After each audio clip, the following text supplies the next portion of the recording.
안녕하세요. 어셈블 성형외과 이석준 원장입니다. 오늘은 우리 이제 벌써 강의한 지 7번째 강의입니다. 오늘 이야기할 주제는 얼굴 뼈의 형태, 윤곽을 바꿈으로 인해서 전체적인 얼굴 인상을 바꾸는 소위 안면 윤곽 수술에 대한 이야기를 한번 해보도록 하겠습니다. 구체적으로 눈, 코, 입의 이미지도 중요하지만 어떤 사람의 인상에 있어서 전체적인 윤곽이라고 하는 것들은 굉장히 중요하다고, 한 사람의 인상을 결정하는데 굉장히 중요하다고 얘기할 수 있는데요. 그냥 특정인들이 예쁘다 안 예쁘다를 떠나서 우리 요즘 일반인들이 이렇게 성형 같은 거를 고민하는 일반인들이 별로 닮고 싶어하지 않는 얼굴 형태들입니다. 사각턱이나 광대가 심하거나 주걱턱 같은 이미지가 있는 경우, 대부분 얼굴이 너무 넓고 주걱턱이나 무턱 같은 이미지가 있는 얼굴형들은 사람들이 그렇게 닮고 싶어하지 않는 얼굴형이라고 할 수 있고요. 요즘 한국에서 그 얼굴의 전체적인 윤곽 자체가 얼굴이 작아야 되고, 비율도 가로 세로의 비율, 눈, 코, 입의 비율, 그리고 전체적인 윤곽선이 우리가 원하는 소위 요즘 V라인이라고 하는 그런 형태에 가까운 분들의 사진입니다. 마찬가지로 이런 윤곽들을 우리들이 선호를 하는데요. 성형수술이라는 걸로 사람이 태어났을 때 가지고 있는 윤곽을 모든 사람을 다 이렇게 원하는 180도 달라진 얼굴형으로 한다. 이건 사실 좀 무리가 있는 이야기일 텐데, 어쨌든 우리 앞에서 봤던 그런 우리들이 조금 바꾸고 싶어하는 얼굴형의 사람들이 지금 보여드리는 사람의 얼굴로 형태가 전체적인 윤곽, 안면 윤곽이 바뀌게 되는데 우리가 사용되는 여러 가지 수술들이 있습니다. 오늘은 어떤 수술들이 있는지 한번 알아보도록 하겠습니다.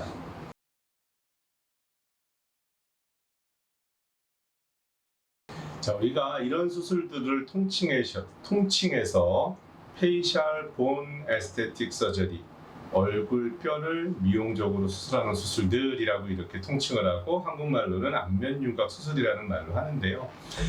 이마서부터 턱끝까지 다양한 부위의 윤곽에 해당하는 수술들이 있겠지만, 특별히 여기서는 우리 얼굴의 뼈를 가지고 이런 것들을 바꾸는 수술들을 이야기 한번 해보려고 하는데요.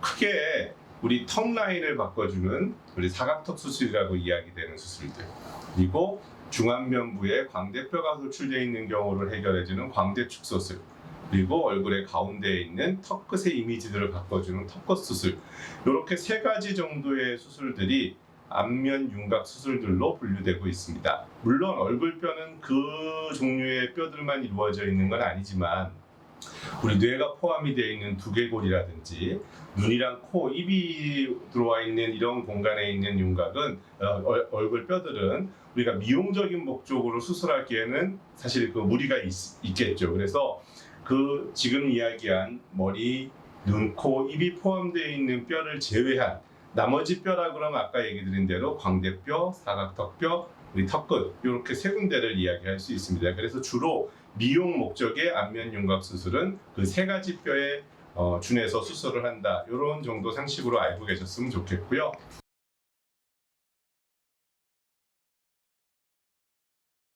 이제 그 각각의 수술에 대해서 이야기를 해보겠는데, 사실 안면 윤곽 수술, 뼈를 다루는 수술이기 때문에 뼈를 다루는 수술의 종류, 방법, 이런 것들은 굉장히 다양할 수 있습니다. 근데 상담을 하시는 여러분들이 수술에 대한 구체적인 방법까지는 이해하기도 힘들고, 또 환자분들한테 직접 설명해 줄 필요도 저는 없다고 생각해서, 어떤 수술이 어느 부위를 수술하는 거고 그게 어떤 점에서 달라지게 할 수 있는지, 이 정도만 간단하게 알고 계시면 될 것 같아서 오늘 그 방향으로 설명을 좀 드리려고 합니다. 지금 이렇게 옆에서 봤을 때 턱이 네모랗고, 정면에서 봤을 때도 턱 부위가 넓은 경우 우리가 소위 사각턱이라고 하죠. 이런 사각턱을 교정하는 수술이 안면 윤곽 수술에서는 가장 대표적인 수술입니다. 그걸 사각턱 교정 수술이라고 이야기하는데, 요거를 조금만 더 구체적으로 들어가면은, 아까 옆모습에서 봤던 턱이 네모난 모양이었기 때문에 이거를 조금 곡선 처리해서 부드러운 인상으로 바꾸기 위해서 튀어나와 있는 사각각이라고 하는 것들을 절제해주는 수술이 있습니다. 사각턱 수술 중에서도 이렇게 옆에서 보는 라인을 부드럽게 해주는 수술을 우리가 사각각 절제술이라고 하고요. 지금 두 번째 보는 그림에서는 사각턱인 사람들은 전체적으로 얼굴의 폭이 넓습니다. 특히 중안면부의 넓이에 비해서 아래쪽으로 향하면서 점점 줄어드는 인상이 돼야 아까 앞에서 보셨던 소위 아름다운 윤곽선을 가진 사람들이라고 표현할 수 있는데, 그 곳의 폭이 넓은 경우 이 폭을 줄여주는 수술은 지금 뼈의 두께를 줄여주는, 우리가 피질골이라고 그러는데요, 뼈의 바깥쪽에 튀어나가 있는 뼈를 지금 그림에서 보다시피 우리 뚜껑을 열어주는 다고 생각하면은 아마 개념이 조금 이해가 쉬우실지 모르겠는데, 그래서 전체적으로 정면에서 볼 때 얼굴의 폭을 줄여주는 수술을 우리가 피질골 절제술이다. 그래서 사각턱 수술은 이런 사각각을 제거하는 수술과 피질골을 제거하는 수술을 동시에 우리가 한꺼번에 할 때 우리가 보통 사각턱 수술이라고 합니다.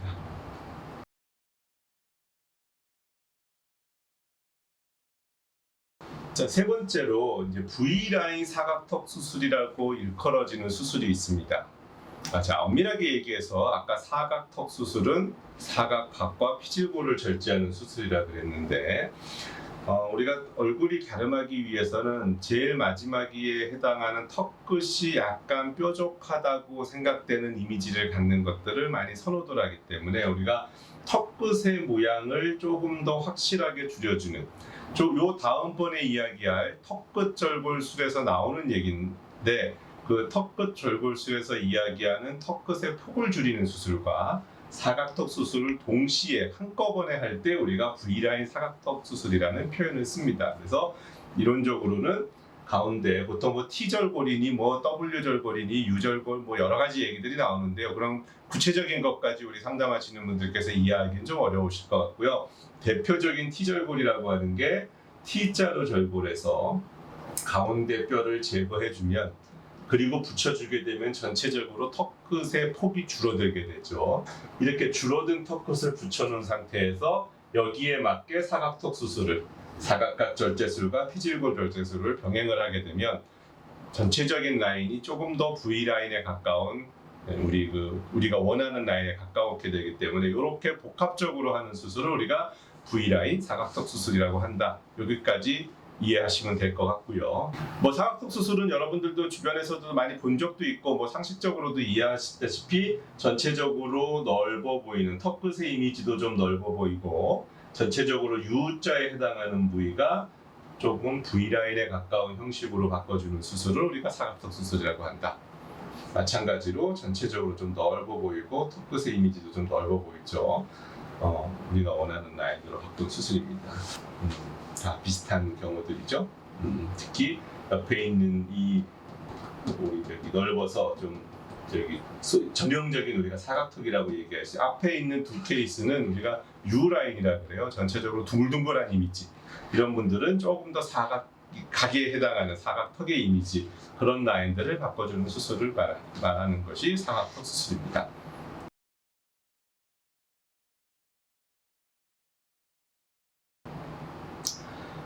두 번째, 이제 우리 안면 윤곽 수술에서 많이 하는 수술, 여러분들도 이름 많이 들어본 수술이 바로 광대축 수술입니다. 이 광대는 얼굴 볼과 눈 사이를 차지하는 뼈를 우리가 광대뼈라고 합니다.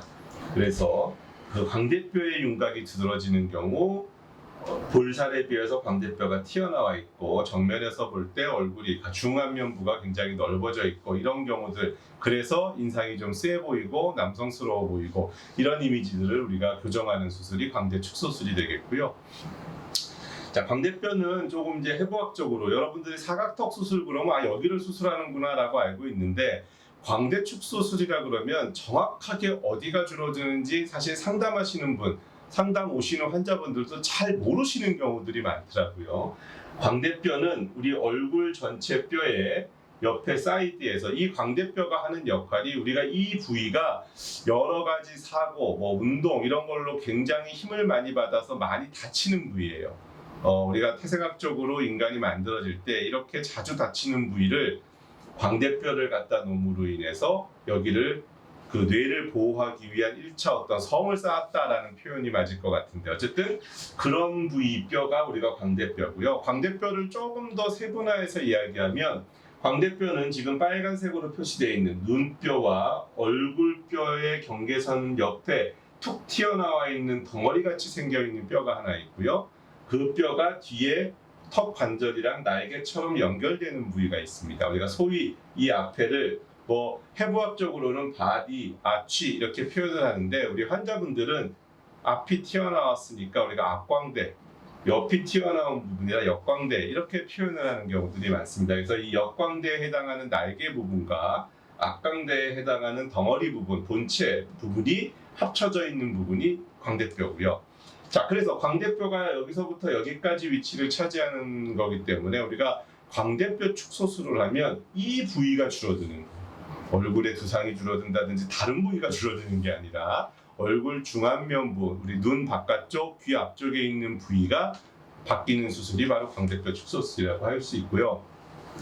광대뼈가 큰 사람들이 가지고 있는 어떤 좀 특징을 조금 세분화해서 이야기하면, 지금 보시다시피 앞광대, 우리 본체라고 얘기했던 부분이 툭 튀어나와서 여기가 덩어리가 크게 형성이 되어 있는 사람들을 볼 수 있습니다. 이런 분들이 보통 앞광대가 많이 나온 타입이라고 할 수 있고요. 또 어떤 분들은 앞에 윤곽이 그렇게 두드러지지 않는데 옆으로 날개가 벌어져서 얼굴이 마름모 형태의 얼굴이 된다든지, 아까 광대 축소술 제일 첫 사진에서 보여드렸던 것처럼 뺨이랑 볼이랑 광대 사이에 계단이 심하게 느껴지는 분들, 이런 분들은 본체가 아니라 이 날개 부분, 역광대라고 하는 부분이 많이 튀어나오신 분들이거든요. 그래서 그런 역광대가 튀어나온 타입들도 있으시고, 물론 두 가지가 골고루 다 같이 섞여 있는 분들이 대부분이시고, 그래서 조금 구체적으로 광대가 크신 분들을 분류해서 나누면은 이런 세 가지 경우라고 말씀드릴 수 있습니다. 자, 그럼 이건 이제 어떻게 수술을 할 거냐? 사각턱 수술은 남들보다 이제 성장을 하면서 턱뼈가 크게 발달을 해서 커져 있는 뼈의 볼륨을 줄이기 위해서 뼈를 잘라서 없애버리는 수술이 사각턱 수술입니다. 그거를 옆면에서 볼 때 이 방향으로 없애느냐, 정면에서 봤을 때 이 방향으로 없애느냐에 따라서 아까 조금 구체적으로 피질골 절제술, 사각각 절제술 얘기했지만, 통칭해서 보면 남아도는 뼈를 잘라서 버리는 수술이다, 이렇게 알고 계시면 될 거고요. 광대뼈는 기본적으로 크다고 해도 굉장히 뼈가 얇습니다. 그래서 이건 사각턱처럼 뭘 잘라서 버려버리는 수술이 아니라 뼈를 분리를 해서, 우리 얼굴뼈, 턱 관절뼈 사이를 연결하는 곳이 광대뼈라고 아까 설명을 드렸는데, 그 광대뼈를 얼굴뼈랑 분리를 하고 턱 관절뼈랑 분리를 해서 요 두 가지가 분리가 되면 가운데 있는 광대뼈라고 얘기하는 부분은 이제 뼈에 붙어 있는 부분이 없어서 흔들흔들 움직일 수 있는 상태가 되겠죠. 이 움직일 수 있는 상태에서 우리가 원하는 방향으로 이동을 시켜서, 역광대가 크신 분들, 앞광대가 크신 분들을 이동을 시켜서 그 이동시킨 자리에 다시 고정을 해주는 수술이 바로 광대 축소술이라고 할 수 있습니다. 물론 일부 튀어나온 부분을 잘라내고 갈아내고 하는 것들은 있습니다. 그렇지만 기본적으로 광대는 분리 후 이동시켜서 재고정을 해주는 수술이다. 사각턱 수술은 남는 부위를 잘라내주는 수술이다. 이렇게 이해를 하시면 편할 것 같습니다. 그래서 광대뼈가 크신 분들은 가운데 중안면부가 벌어져 있는 느낌이고, 전체적인 인상이 마름모 형태를 띠는 경우들이 많고요. 그 부위를 일직선상으로 매끈하게 해서 조금 더 부드럽고 여성스러운 이미지를 갖게 하는 수술입니다. 마찬가지로 전체적으로 우리 얼굴뼈에 비해서 뒷광대, 아까 이분은 지금 앞광대 윤곽은 그렇게 심하게 튀어나와 보이지 않으시는데 옆으로 튀어나온 이런 언덕들을 매끈하게 정리를 해주는 수술이 광대뼈 축소술입니다.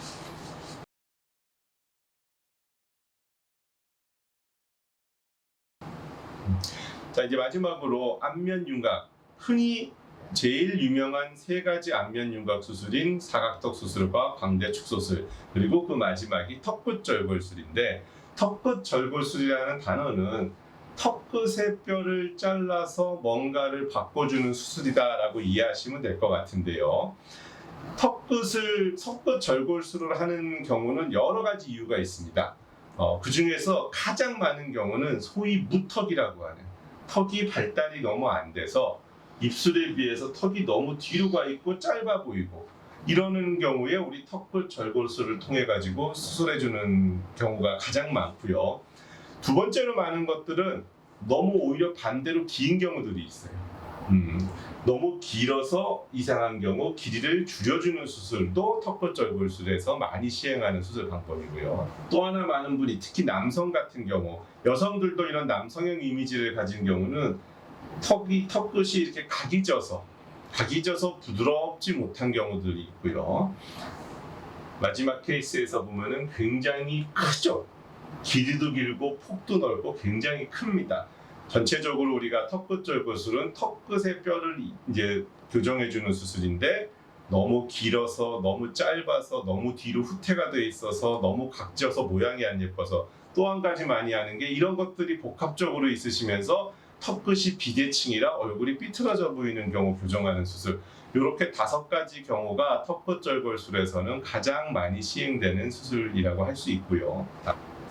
제일 많이 수술하는 턱끝 무턱인 경우, 우리 무턱이라서 턱이 발달을 덜해서 이 치아가 나 있는 뼈에 비해서 턱끝 뼈가 작고 짧고 뒤로 후퇴가 되어 있는 경우, 턱끝을 일부 분리해서 이걸 앞으로 빼주면서 모양을 바꿔주는 수술을 우리 대표적인 턱끝 절골술 중에 한 가지고요.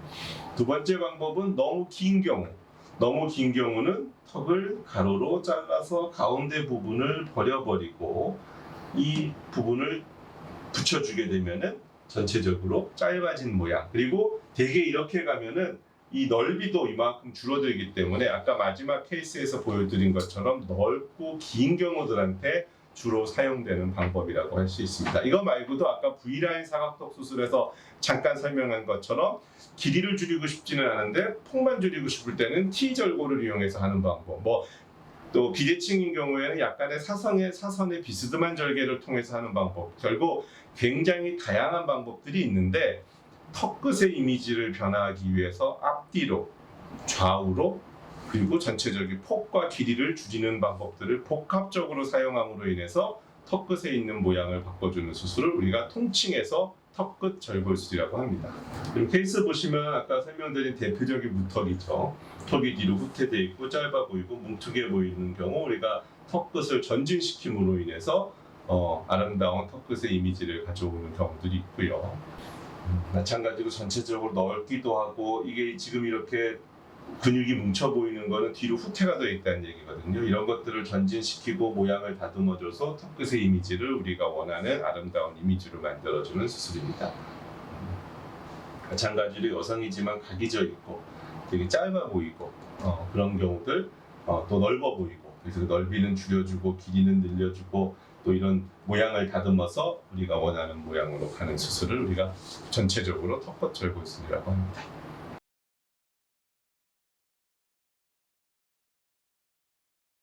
자, 이번에는 우리가 안면 윤곽술에서 광대, 사각턱, 턱끝에 해당하는 이야기들을 앞서서 드렸습니다.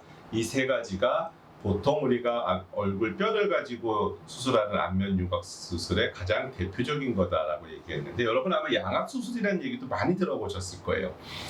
양악 수술은 앞에서 말씀드린 수술하고 조금 다른 게, 수술 방법이 다른 게 아니라 수술을 시행하는 핵심 부위의 위치가 다른 겁니다. 양악 수술은 어디를 수술하고 싶은 거냐면은 위치아, 아래치아가 맞닿고 있는 이 치아 복합 부위, 코 밑에서부터 턱끝 위쪽으로 입 안에 숨어져 있는 우리 치아가 교합을 하고 있는 부위의 모양을 바꿔주는 수술이 양악 수술입니다. 양악은 2가지 악인데, 하나는 위치아가 포함되어 있는 상악과 아래 치아가 포함되어 있는 하악, 이 상하악을 동시에 수술할 때 우리가 양악 수술, 그래서 위치아, 아래 치아를 같이 수술한다는 뜻인데, 조금 이제 환자들에 따라서 위치아만 수술하는 경우들도 있고요, 아래 치아만 수술하는 경우들도 있습니다. 전체적으로 통칭해서 우리가 그냥 양악 수술이라고 얘기하는데, 이 부위는 사각턱, 강대뼈, 턱끝은 우리 얼굴의 이 바깥쪽 외형의 어떤 윤곽을 바꾸는 수술이라 그러면, 양악 수술은 가운데 핵심 부위의 윤곽을 바꾸는 수술이다. 그래서 코하고 눈하고 머리가 들어가 있는 나머지 부분은 어차피 우리가 미용적인 윤곽 수술을 할 수 없는 부위라고 말씀드렸으니까 이 부분에 차이가 있는 수술이고요. 양악 수술을 하면은 굉장히 많은 인상의 변화가 있다라고 말씀하시는데 맞습니다. 얼굴의 핵심 부위의 인상이 바뀌기 때문에 굉장히 많은 변화가 있는 것도 맞지만 주로 양악 수술을 하시게 되면 아까 말씀드린 세 가지 윤곽 수술은 병행해서 하는 경우들이 대부분이에요. 그래서 양악 수술을 했다 그러면 그분들이 보통 사각턱, 턱끝, 광대 수술도 병행해서 같이 했기 때문에 양악 수술을 하게 되면 인상이 훨씬 더 많이 변하는 것처럼 보일 수 있는데 이 가운데 치아가 교합되어 있는 상하악 부위의 어떤 얼굴의 인상을 바꿀 필요가 없는 분들은 더 많이 바꾸고 싶다고 양악 수술을 할 필요는 없는 거예요. 그래서 양악 수술은 수술을 더 많이 해서 그 이미지를 개선하는 게 아니라 위치가 이 라테랄 우리 사이드 부분이 아니라 가운데 우리 얼굴의 핵심 중앙 부위를 수술하는 거다. 위치가 다른 수술이다라고 반드시 알고 계셔야 될 것 같아요.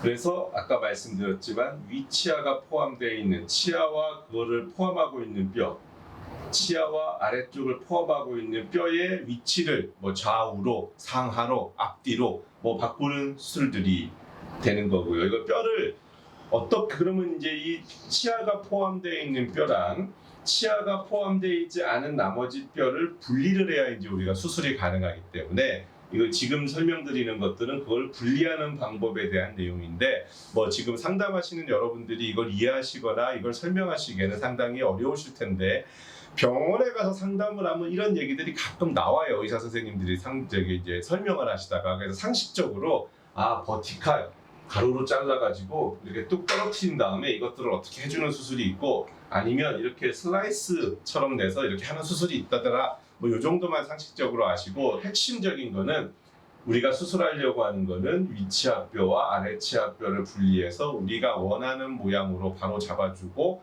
그리고 고정을 해서 그 모양을 바꿔주는 수술이다. 요것만 확실하게 좀 알고 계셨으면 좋겠고요.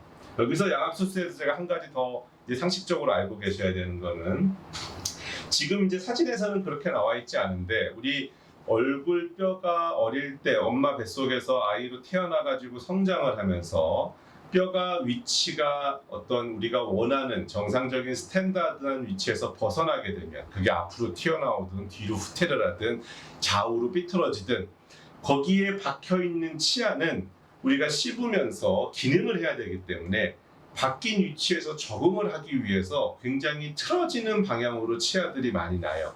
그래서 이런 경우들 치아 상태들이 굉장히 고른 경우들이 드문데 어쨌든 뼈가 앞으로 튀어나와 있으면 치아가 뒤로 밀리면서 자라는 경우들 좌우로 삐뚤어지면서 자라는 경우 그래서 우리가 전체적인 뼈의 윤곽은 양악 수술을 통해서 한꺼번에 굉장히 튀어나온 뼈를 제자리로 멋있게 만들어 놓는 게 가능하지만 거기에 하나하나 박혀있는 치아들은 그렇게 바뀐다고 해서 제자리로 전부 다 일렬로 이렇게 줄을 서는 건 아니거든요. 그래서 양악 수술은 항상 치아 교정하는 방법과 병행을 한다.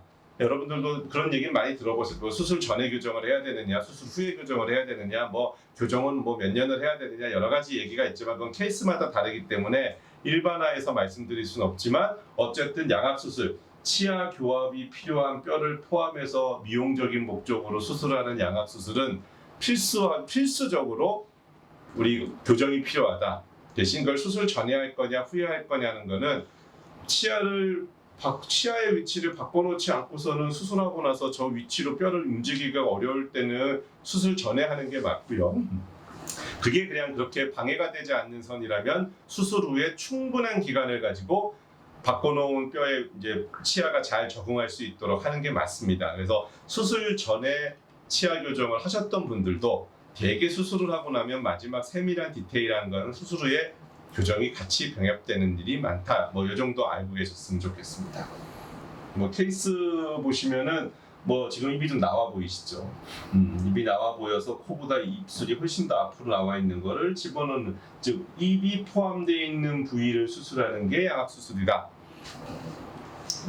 이분은 많이 비대칭이 있죠. 입술도 삐뚤어지고 턱끝도 지고 완전히 한쪽으로 삐뚤어지고 다 자세히 보면 코도 삐뚤어지고 여러 가지 삐뚤어진 거를 입술 이 가운데 핵심 물론 삐뚤어진 경우 비대칭을 윤곽 수술만으로 교정해야 됩니까? 아니면은 양악 수술을 반드시 해야 됩니까? 질문들도 많으신데 가운데 틀이 되는 부분이 교정되지 않고 윤곽만 가지고는 불가능한 경우는 양악 수술이 병행되는 게 맞고요. 그렇게 심하지 않거나 가운데 있는 핵심뼈의 삐뚤어짐이 많지 않은 경우는 그냥 윤곽 수술만으로도 비대칭을 교정할 수 있는 경우들도 있습니다. 그거는 이제 각각의 케이스가 다르기 때문에 전문의와 상담이 필요한 부분이고요. 이분은 그렇게 심하게 지금 비대칭이 있는 부분을 바로잡아서 입술 모양이랑 전체적인 윤곽선을 양악 수술로 바꿔놓은 케이스가 되겠습니다. 턱도 넓고 뭐 전체적으로 뭐 지금 입도 튀어나와 보이고 턱 끝의 이미지도 좀 많이 강해 보이고 뭐 양악 수술만 한 게 아니라 아까 말씀드렸듯이 양악 수술과 사각턱 수술, 턱끝 수술을 병행해서 전체적인 이미지의 변화를 준 케이스입니다. 마찬가지고요. 여기도 입술이 굉장히 많이 삐뚤어져 있는 분이십니다. 그래서 전체적으로 아름다운 윤곽선을 위해서 다듬어주면서 그런 부분을 양악 수술로 동시에 교정한 케이스가 되겠습니다.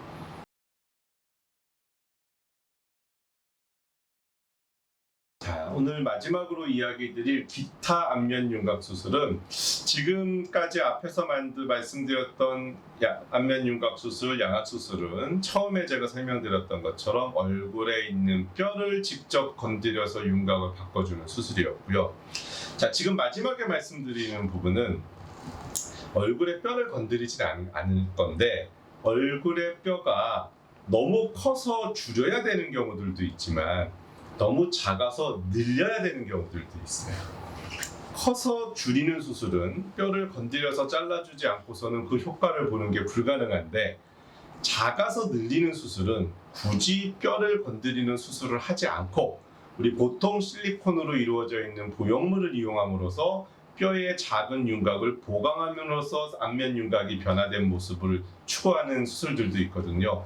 대표적으로 실리콘 보형물을 써서 안면 윤곽, 모자란 뼈를 보충하는 수술, 거기에 대해서 잠깐 말씀드리겠습니다.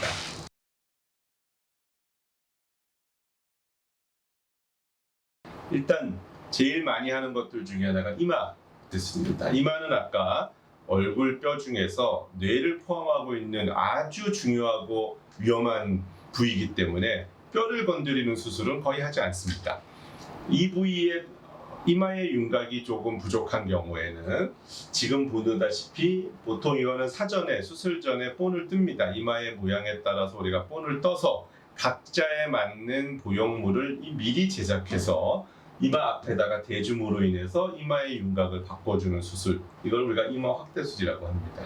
보시다시피 이마 가운데가 꺼져 있고 밋밋한 그러면 우리가 보통 두피로 절개를 해서 미리 제작된 보형물을 가운데 뼈 위에다가 얹혀주고요. 그러고 나면은 이마의 볼륨감이랑 이마의 전체적인 매끈함이 되살아나는 수술을 우리가 이마 확대술이라고 합니다.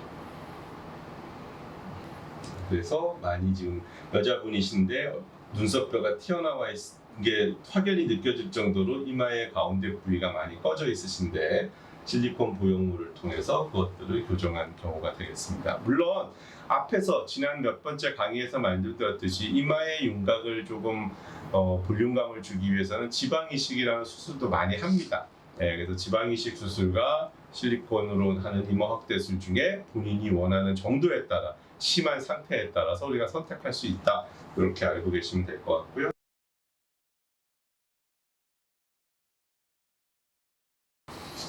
두 번째로 많이 하는 수술 중에 하나가 아까 턱끝 절골술이라는 파트에서 잠깐 설명드렸지만 턱끝이 작은 경우에는 턱끝을 잘라서 앞으로 전진시켜줌으로 인해서 무턱을 교정하는 수술이 있다 그랬는데 얼굴뼈를 건드리는 게 무서운 분들은 실리콘 보형물을 그 앞에다가 갖다 대줌으로 인해서 윤곽을 바꿀 수도 있습니다. 그래서 이런 수술을 우리가 턱끝 확대술이라고 합니다. 마찬가지로 입술보다 훨씬 뒤로 뭉퉁하면서 되게 작아 보이는 턱에다가 보형물을 넣어서 이런 이미지를 가져가게 하는 수술도 있습니다. 심한 무턱인 경우 앞에다가 보형물을 집어넣어서 교정하는 경우가 되겠습니다.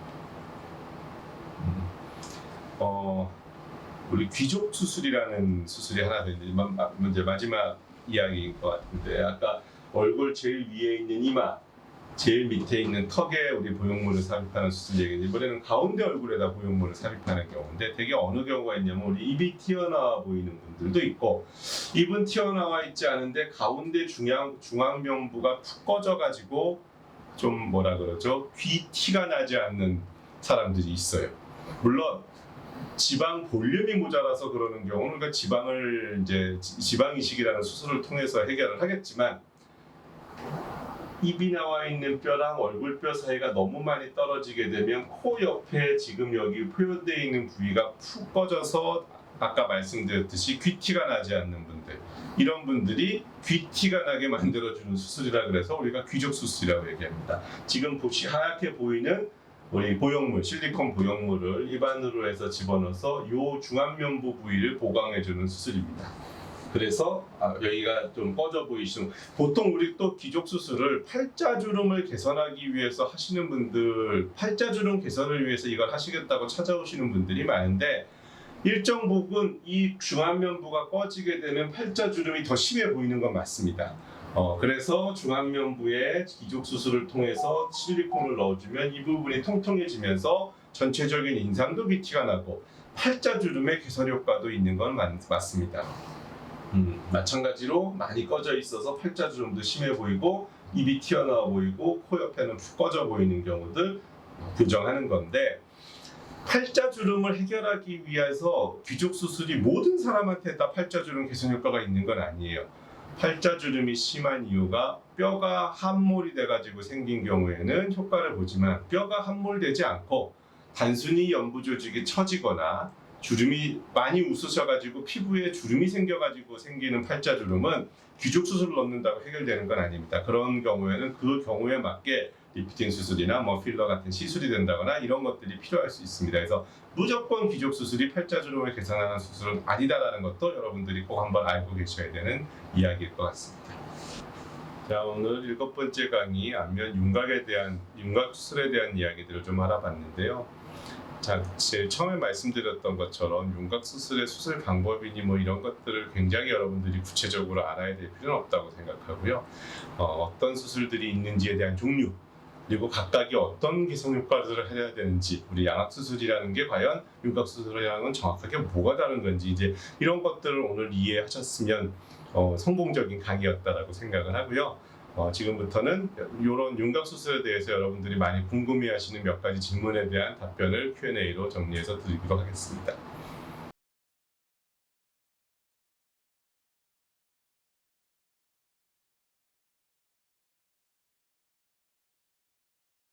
자, 첫 번째 질문은 윤곽 수술을 하고 나면은 처지느냐, 얼마나 처지느냐, 안 처질 수는 없느냐, 안 처지게 할 수 있는 방법은 없느냐, 뭐 다양한 이 윤곽 수술과 처짐과의 관계에 대한 질문들을 많이 하시니까 그분에 대해서 좀 설명을 드리도록 하겠습니다.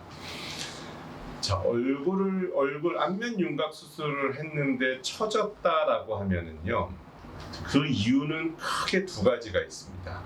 첫 번째는 우리 얼굴을 싸고 있는 우리 피부라고 그럴까요? 그 연부 조직을 봉투의 껍질이라고 생각을 하고, 뼈를 그 안에 담겨져 있는 내용물이라고 얘기를 한다 그러면, 겉에 포장지는 큰데 안에 내용물이 작아지면 포장지가 남아도는 느낌이 들 수밖에 없습니다. 그러면 우리 얼굴에서는 그런 것들을 처졌다고 표현을 하거든요. 자, 수술하기 전에 안면 윤곽 수술을 바라는 사람들은 반대죠. 피부는 작은데 뼈가 커가지고 얼굴 인상이 강해 보였는데, 우리가 내용물에 해당하는 뼈를 덜어내버리고 나니까 그 빈 공간이 생기는 건 어쩔 수 없는 거고, 그 빈 공간 때문에 생기는 현상이 바로 피부 처짐이라면, 윤곽 수술 후 피부 처짐은 사실 피할 수 없는 그런 일이라고 설명할 수 있고요.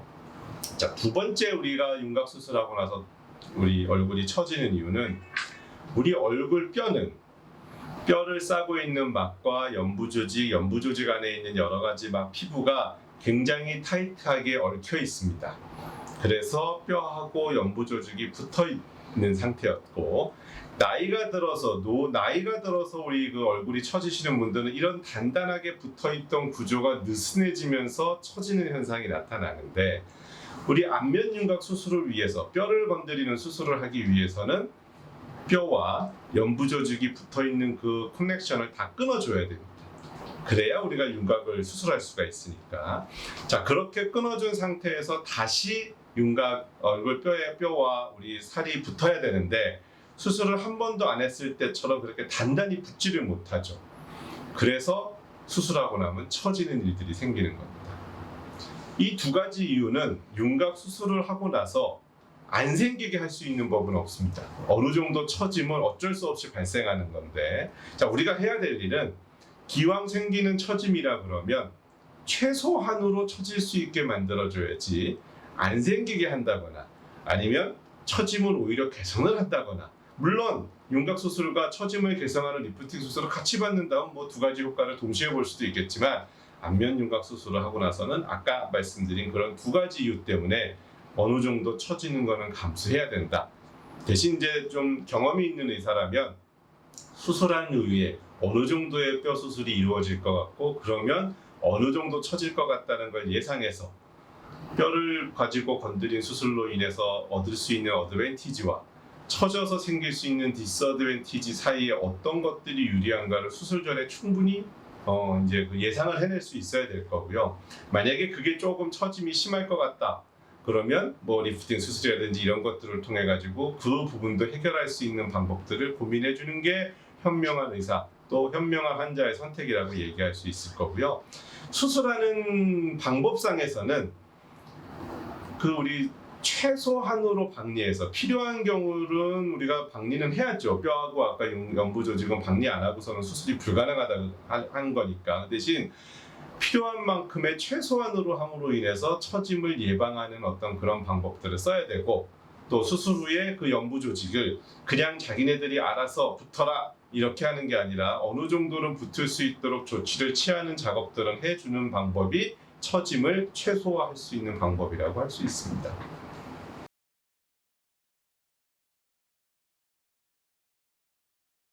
자, 두 번째로 이제 우리 그 이야기할 부분이 턱 관절과 이 얼굴 뼈 수술과의 관계인데요.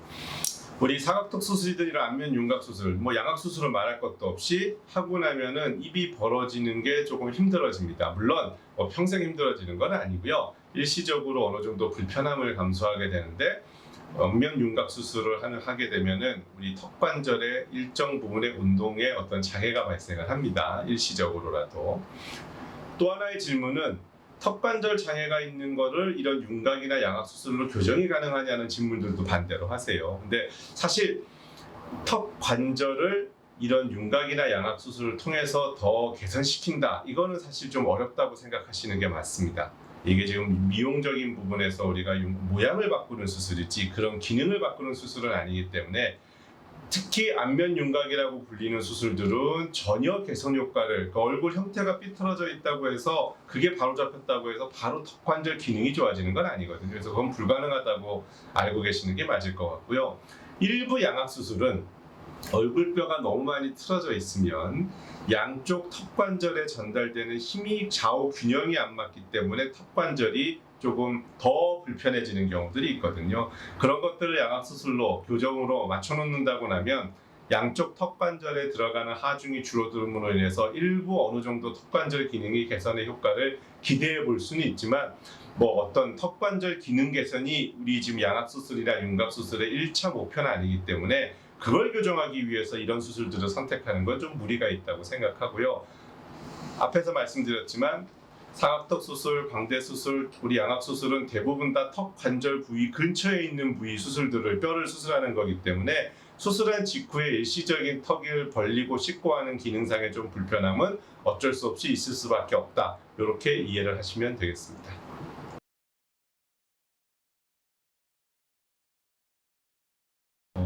어느 정도 비대칭이 내가 얼굴에 있는데 이거를 양악 수술로 해야 되나요? 윤곽 수술로 해야 되나요? 주걱턱이 좀 있는 편인데 반드시 양악 수술을 해야 되나요? 아니면 윤곽 수술로도 가능한가요? 턱의 길이가 턱끝의 길이가 긴데 이런 것들을 하기 위해서는 턱끝 수술만 해도 되나요? 사각턱 수술을 같이 해야 되나요? 이런 류의 질문들을 많이 하시는데요. 사실 지금 아까 제 강의를 들으셨으면 여러분들도 한 70% 정도는 답을 하실 수 있을 겁니다. 그건 정해진 건 없습니다. 우리가 수술을 한다고 하는 것들은 본인이 주걱턱이 심한데 위치와 아래치아, 위치아보다 아래치아가 훨씬 더 앞으로 나와 있는 모습을 가지고 있는 심한 주걱턱의 경우에는 치아 교합부터 맞춰줘야 전체적인 주걱턱 이미지의 개선이 되니까 그런 분들은 양악 수술을 하지 않고 턱끝의 이미지를 조금 바꾸는 거 가지고 우리가 주걱턱을 교정한다고 할 수는 없을 겁니다. 다만 어느 정도 그런 이미지가 있지만 교합 상태가 그렇게 많이 나쁘지는 않은데 턱끝이 길고 그것들이 앞으로 나와서 전체적으로 이 사람의 얼굴이 주걱턱 같아 보이는 경우라면 굳이 양악 수술하지 않고서 우리 턱끝 절골술 내지는 V라인 상악턱 수술을 통해 가지고도 얼마든지 가능할 경우가 있겠죠. 비대칭도 마찬가지입니다. 아까 설명해서 보여준 케이스처럼 입이 완전히 틀어져 있고 전체적으로 이 관절들이 너무 많이 틀어져 있는 상태에서 그냥 전체적인 바깥 라인의 윤곽만 살짝 교정해 가지고는 그런 분들은 비대칭의 교정 효과를 보기 어렵겠죠. 그러나 그렇지 않은 경우 물론 어느 정도의 교합 상태의 비대칭은 있지만 그게 그렇게 심하지 않아서 일반적으로 우리가 얘기하는 양악 수술이 아니더라도 윤곽 수술만 가지고도 개선이 가능할 거라고 판단한다 그러면 그건 얼마든지 윤곽 수술로 교정할 수가 있을 겁니다. 그래서 지금 요 류의 질문들은 케이스 바이 케이스로 본인들의 상태가 어느 정도로 심하고 어느 정도로 개선된 걸 원하느냐에 따라서 우리 수술의 종류가 결정되는 거지 딱 정해진 원칙은 없다라고 알고 계시는 게 맞을 것 같습니다. 이번에는 광대 축소술을 하면서 얼굴 전체의 크기가 작아질 수 있느냐라는 질문들을 많이 하세요. 실제 광대뼈는 얼굴의 중안면부의 크기를 줄여주는 수술이지 전체 얼굴을 줄여주는 수술은 아닙니다. 그래서 광대뼈 축소술로 전체 얼굴이 다 작아진다고 얘기할 수는 없는데 우리 광대뼈가 발달해 계시는 분들 중에 광대뼈를 제외한 나머지 얼굴의 폭이 넓은 게 아니라 광대뼈만 유달리 넓어서 특히 이런 마름모 형태의 얼굴형을 가지고 계신 분이라면 가운데 중안면부에 해당하는 광대뼈만 축소하는 것만으로도 전체 얼굴이 작아진 것처럼 보이는 효과를 얻으실 수 있습니다. 다만 기본적으로 두상도 크고 얼굴도 굉장히 넓으신 분인데 광대가 살짝 이렇게 윤곽이 들어가 있는 거를 매끈하게 해드린다고 해도 그런 경우는 사실 얼굴 전체가 줄어들었다고 보기는 어려운 경우가 많죠. 그래서 윤곽 수술, 광대뼈 축소술에서도 그 예상되는 효과는 수술하기 전 본인의 상태가 어떻는지에 따라서 지금 질문하신 분의 이야기처럼 전체 얼굴의 크기가 줄어드는 효과를 보시는 분들도 계시고 그렇지 못한 부분도 있다. 또 광대뼈 축소술에서 주로 많이 하는 질문이 나는 역광대를 이 폭을 줄였으면 좋겠는데 역광대 축소는 불가능하다 그러는데 왜 나는 그게 안 되냐고 질문하시는 분들이 있는데 광대뼈는 지금 이론에서 말씀드린 것처럼 자기 얼굴뼈보다 바깥으로 벌어져서 발달해 있는 광대뼈를 자기 얼굴뼈 쪽으로 이동시켜 가지고 고정시킴으로써 윤곽을 바꿔주는 수술이라고 그랬습니다. 벌어져 있어야 줄이는 거지 지금 자체도 얼굴 두상이 커가지고 얼굴이 넓어 보이는 거지 광대뼈 자체는 얼굴에 잘 밀착이 되어 있는 경우라면 광대뼈 축소술을 가지고 옆 전체적인 얼굴 폭의 개선 효과는 기대하기 어렵겠죠. 그래서 막연히 그냥 가운데 얼굴이 반으로 줄어든다 그걸 하면 얼굴이 작아진다 이런 게 아니라 본인의 상태가 어떤지 CT도 찍어보고 의사 선생님의 말씀도 들어보고 그래서 예상되는 결과가 어떤 건지를 충분히 이해하고 우리가 수술을 결정해야 되고 상담하시는 분들도 그런 예민한 부분, 그런 좀 디테일한 부분이 있기 때문에 무조건 이렇게 하면 이렇게 된다라는 것보다는 조금 더 많은 케이스들을 눈에 익히면서 이런 것들을 감별해낼 수 있는 어떤 그런 해안들을 가지시는 것이 상담하시는 데도 많이 도움이 될 겁니다.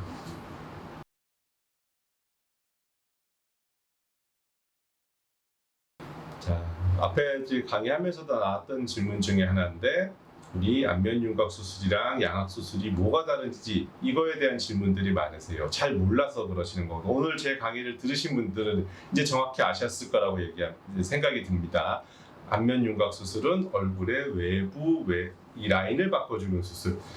양악 수술은 입이 포함되어 있는 가운데 부분의 인상을 바꿔주는 수술이다. 그래서 서로 수술하는 위치가 다른 거다. 그래서 그 위치상으로 우리가 수술을 분류하는 거고, 다만 양악 수술을 하게 되면 얼굴 인상이 굉장히 많이 바뀌던데요 라고 하는 거는, 보통 이런 양악 수술까지 하시는 분들은, 특히 우리 일반적으로 우리 한국에서도 있었던 어떤 그런 프로그램에서 굉장히 대대적인 얼굴의 어떤 윤곽을, 이런 인상을 바꾸는 수술들을 받으신 분들은 양악 수술을 하면서 윤곽 수술 또는 눈코 수술, 이마 수술까지 병행하는 경우들이 많거든요. 근데 그렇게 병행하는 경우 그 중에서 제일 핵심이 되는 수술 내지는 제일 큰 수술이 보통 양악 수술이기 때문에 본인은 양악 수술을 받았다라고 표현을 하시죠. 근데 양악 수술만 받아서 그 결과가 나온 건 아니고요. 양악 수술하면서 여러 가지 것들이 병행이 돼서 수술이 됐기 때문에 그런 거지, 모든 사람이 양악 수술만 한다 그래서 그렇게 되는 건 아니라는 거.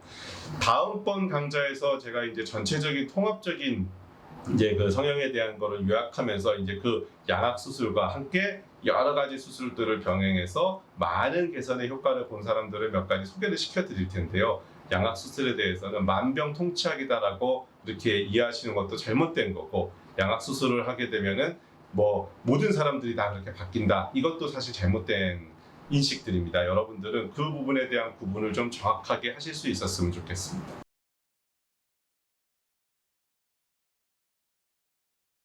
마지막 질문은 우리 안면 윤곽 재수술에 관련된 질문인데요.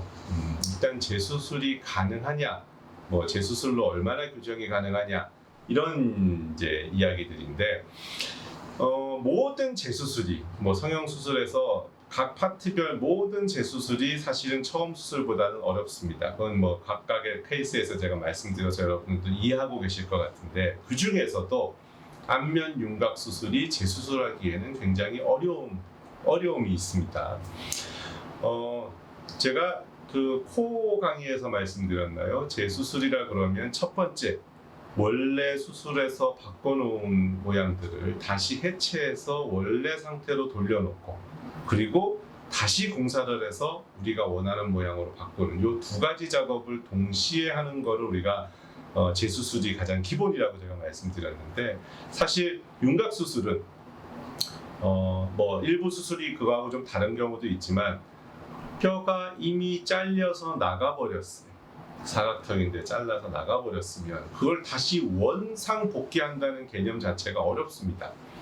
물론 재수술 중에 지난번에 잘라야 되는 양을 한 반밖에 안 잘라서 수술의 이제 효과가 부족해서 재수술을 한다, 얼마든지 나머지 안 잘려나간 반은 개선을 해서 우리가 했을 수 있는 경우들도 있는데, 대부분 재수술이라는 게 이미 너무 많이 잘려나가 버려서, 그리고 이미 너무 많이 그 변형을 일으켜버려서, 이런 경우는 재수술로 그것들을 교정할 수 있는 폭이 첫 번째 수술에 비해서 굉장히 적을 수 있고, 다른 눈코 수술의 재수술보다는 그런 부분에 있어서 굉장히 까다로운 부분들이 있습니다. 또 한 가지는, 뼈라고 하는 거는 이렇게 부러뜨리고 붙이고 부러뜨리고 붙이고 하는 게 우리 살처럼 그렇게 간단한 문제는 아닙니다. 그래서 위험성 때문에 지난번 수술에서 그런 변형, 부러뜨리고 붙였던 어떤 결과들이 CT나 엑스레이를 통해서 수술 전에 확인했을 때 다시 부러뜨리고 붙이는 경우들을 하더라도 안정성, 뼈가 다시 붙고 하는 부분에 있어서 문제가 없을 거라는 충분한 어떤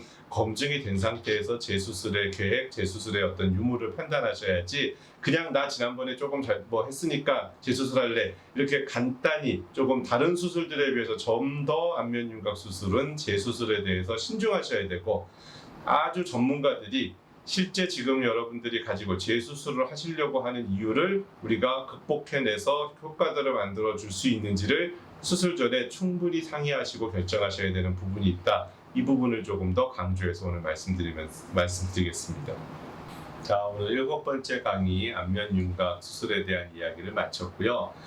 다음번 강의는 벌써 마지막이에요. 8번째 강의를 준비하고 있는데, 8번째 강의는 지금까지 7번째 강의가 좀 구분해가지고 우리 여러 가지 좀 섹션별로 성형수술에 대해서 설명을 드렸는데, 통합적으로 전체적으로 성형수술을 통해서 어떤 부분의 교정까지 가능하다라는 이야기들을 좀 드리고, 지난주에 한번 공고해드린 것처럼 다음 주는 여러분들이 제 이야기를 듣고서 가지고 계시는 궁금증, 그런 것들을 충분히 제가 얘기를 들어서 대답을 좀 드리려고 그러거든요. 여러분들이 궁금해하는 이야기들을 저한테 많이 전달해 주셔야 제가 좀 더 많은 내용들을 말씀드릴 수 있으니까 질문들 많이 올려주시고요. 다음번 강의 기대하고 기다려 주십시오.